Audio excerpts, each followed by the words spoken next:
Jadi ada seorang pria yang menjadi seorang influencer tapi di bidang kriminal. Biasanya kan ya influencer itu ada di bidang kesehatan, olahraga, investasi, marketing, parenting, dan profesional lainnya. Tapi dia malah di bidang kriminal.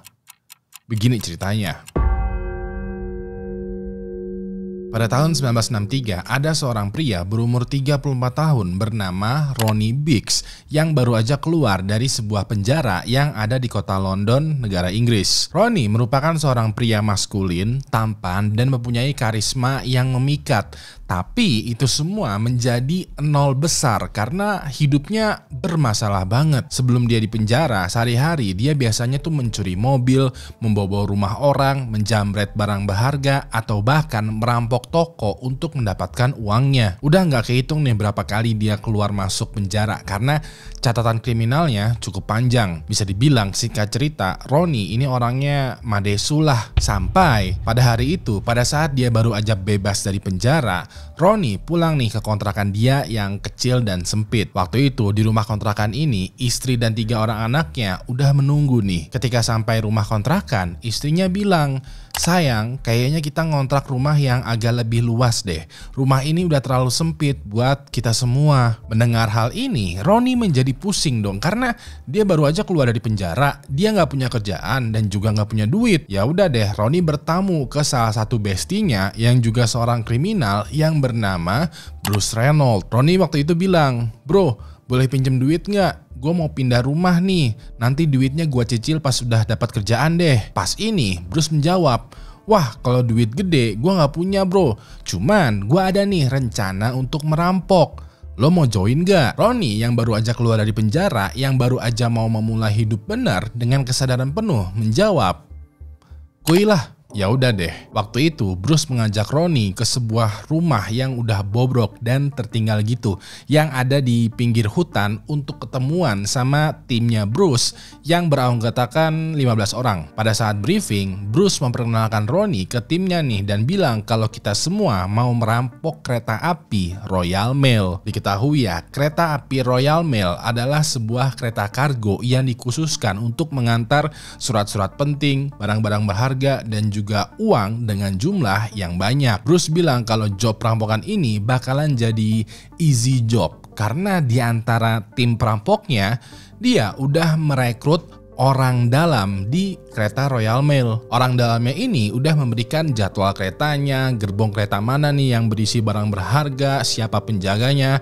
dan berbagai macam informasinya. Bruce juga bilang kereta ini merupakan kereta jackpot yang kalau kita rampok, kita bakalan jadi kaya raya auto mendadak. Ya udah deh, dengan bersemangat, Bruce, Ronnie, dan juga timnya bersiap-siap tuh untuk merampok kereta Royal Mail. Nah, pada tanggal 8 Agustus tahun 1963, sekitaran jam 3 pagi, Bruce, Ronnie, dan tim perampoknya semuanya udah menggunakan penutup wajah, sarung tangan, dan juga dibekalin parang atau besi panjang gitu. Mereka juga udah standby di berbagai macam titik rel kereta api untuk menyerbu dan merampok kereta Royal Mail. Pas mereka tahu kereta api Royal Mail mau lewat nih, salah satu anggota tim perampok itu langsung mengganti lampu lalu lintas kereta api berubah menjadi merah. Otomatis masinis kereta api yang ngelihat lampu merah jadinya menghentikan kereta api. Dan di momen inilah Bruce, Ronnie beserta dengan sekelompok perampoknya langsung menyerbu kereta api Royal Mail. Mereka langsung melumpuhkan penjaga kereta, menyekap masinis, kru, dan juga seluruh penumpangnya. Setelah mereka tidak berkutik, Bruce, Ronnie, dan kelompoknya ini semua itu langsung merangsak habis seluruh barang berharga dan juga uang yang ada di dalam kereta api. Barang berharganya ini mereka bawa tuh menuju ke rumah kosong yang tadi tuh yang dijadikan tempat briefing atau markas sementara. Diketahui ya, pada pagi buta itu Bruce, Ronnie, dan kawan-kawannya berhasil merampas barang berharga yang jumlahnya itu mencapai 2,6 juta euro, yang kalau disesuaikan dengan inflasi sekarang itu jumlahnya mencapai 35 juta dolar atau sekitaran 560 miliar rupiah.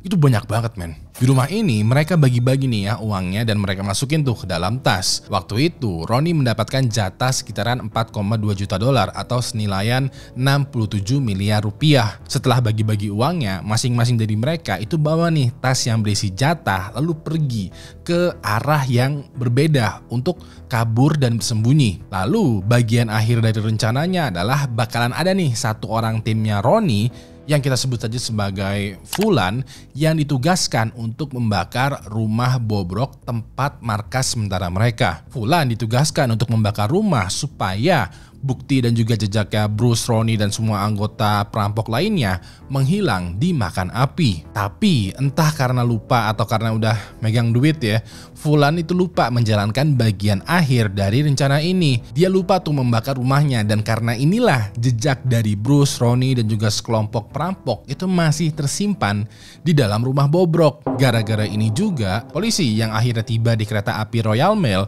yang lagi investigasi nih ya berhasil tuh melacak keberadaan rumah bobrok markas sementaranya Bruce, Ronnie dan kelompok perampoknya. Pada saat polisi menyisir dan memeriksa rumah bobrok ini, mereka mendapatkan tuh sidik jari, bukti dan juga jejak dari keberadaannya Ronnie. Ya udah deh, dikarenakan Ronnie adalah kriminal yang udah sering keluar masuk penjara, dengan mudahnya polisi lagi-lagi menangkap Ronnie. Pas Ronnie ditangkap, dia diinterogasi dan juga ditekan untuk memberitahu letak di mana dia menyimpan uang hasil rampokan dan juga siapa aja tuh anggota perampoknya. Ronnie nggak mau kasih tahu tuh di mana menyimpan hasil rampokannya. Dia bersikeras tuh untuk tutup mulut. Tapi dikarenakan terus-terusan ditekan oleh polisi, Ronnie akhirnya cepuin Bruce dan juga kelompok perampoknya kemarin. Alhasil pada akhirnya Bruce dan kelompok perampoknya semuanya berhasil ditangkap. Ronnie yang masih nggak mau juga ngasih tahu lokasi dia menyimpan uang hasil rampokan,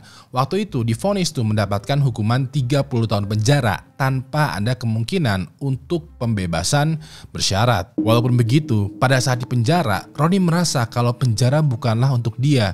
Dia kayak, masa sih gue mau di penjara terus-terusan? Ya udah deh, selama 15 bulan ke depan, Ronnie membuat rencana untuk kabur dari penjara. Waktu itu sedikit demi sedikit Ronnie mengumpulkan tali tambang yang dia ikat sambung supaya menjadi panjang banget dan surprise rencananya berhasil. Waktu itu pada tanggal 8 Juli tahun 1965, Ronnie menggunakan tali tambang yang dia buat sendiri berhasil nih kabur dari tembok penjara. Pas ini setelah dia kabur dari penjara, dia langsung pergi menuju ke daerah pedalaman di wilayah Brussels, negara Inggris untuk mengambil duit hasil rampokan yang udah dia sembunyikan. Duitnya ini dia gunakan untuk membuat identitas baru dan juga membawa anak dan istrinya untuk kabur ke kota Paris, negara Prancis. Di sana mereka buat lagi identitas baru dan juga melakukan operasi plastik untuk mengelabui polisi karena Ronnie sadar betul kalau dia adalah sekarang buronan. Lalu pada tahun 1966, Ronnie dengan keluarganya itu lagi-lagi memasukkan dokumen identitas dan pergi ke kota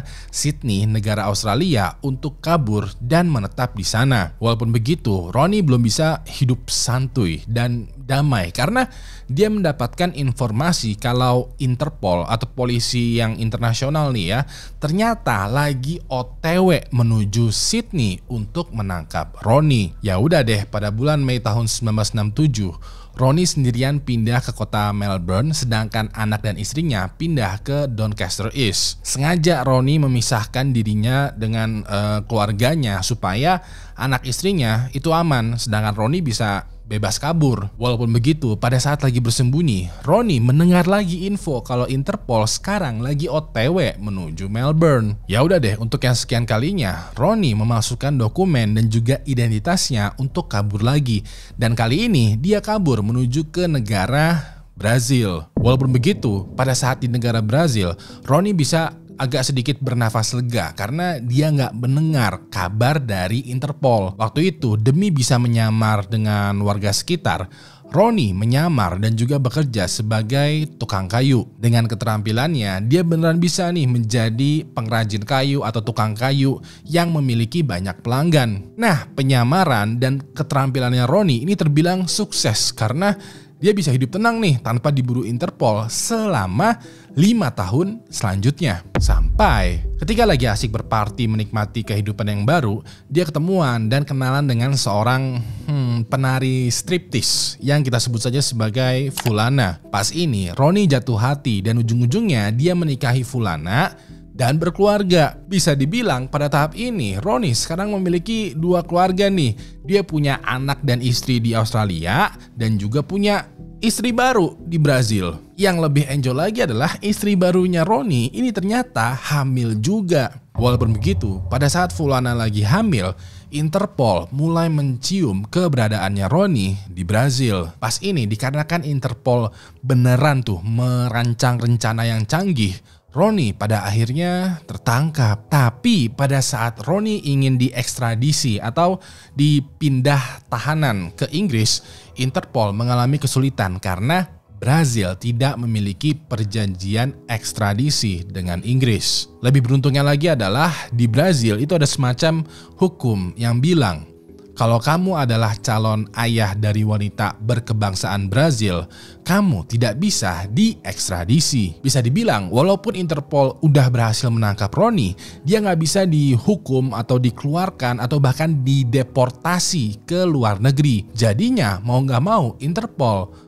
mesti membebaskan Ronnie. Walaupun begitu, semenjak ditangkap oleh Interpol, nasibnya Ronnie menjadi berubah. Waktu itu media massa dan juga TV di Brazil itu menayangkan tuh ya kisah perjalanan hidup dan juga dosa-dosanya Ronnie. Tayangan ini juga bilang kalau Ronnie sebenarnya adalah buronan yang sebenarnya sudah ditangkap, tapi karena ada urusan hukum dan legalitas, dia jadinya nggak bisa ditangkap. Nah, berita-berita ini ternyata menjadi viral di masanya ya dan menghancurkan reputasinya Ronnie. Ronnie yang tadinya adalah pengrajin kayu yang sukses, yang punya banyak pelanggan, sekarang itu semua orang kayak takut dengan dia. Alhasil bisnis Ronnie itu menjadi bangkrut dan dia mulai masuk ke dalam keterpurukan. Walaupun begitu, walaupun bisnis Ronnie bangkrut dan reputasinya hancur, dia nggak menyerah. Ronnie justru malah memanfaatkan keviralan cerita hidupnya dengan cara menjadi influencer. Waktu itu Ronnie awalnya mulai menjual tuh ya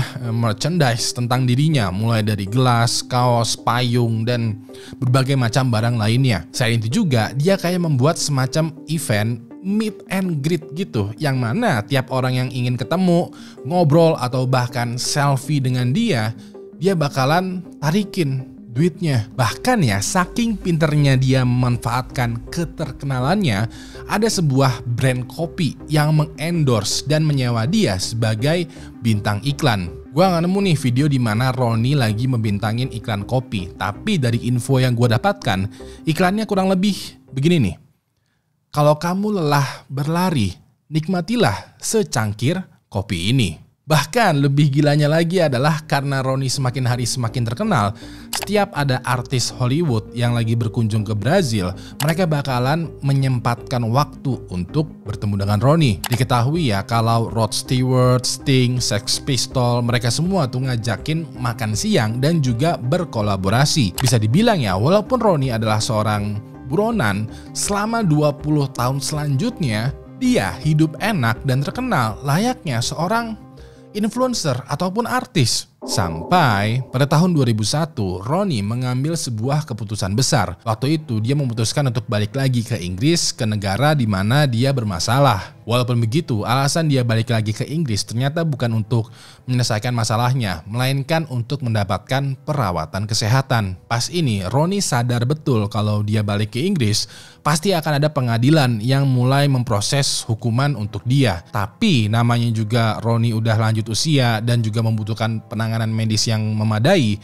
Ya udah deh, dia nekat balik lagi ke Inggris. Pas itu, pada saat Ronnie turun dari pesawat pribadinya, Ronnie langsung ditangkap dan juga diadili. Ada banyak banget nih pelanggaran yang Ronnie lakukan yang juga dikasusin, mulai dari perampokan, penganiayaan, kabur dari penjara, kabur dari tangkapan, dan lain sebagainya. Sampai akhirnya setelah persidangan yang panjang, pengadilan memutuskan untuk memenjarakan Ronnie. Walaupun begitu, setelah 8 tahun di penjara sambil juga menerima perawatan kesehatan, Ronnie dibebaskan karena pertimbangan usia dan juga penyakit yang tidak kunjung sembuh. Ronnie waktu itu dikembalikan ke keluarganya yang ada di Brazil, hidup bersama anaknya dari hasil pernikahannya dengan Fulana ya, dan pada akhirnya meninggal dunia pada tahun 2013.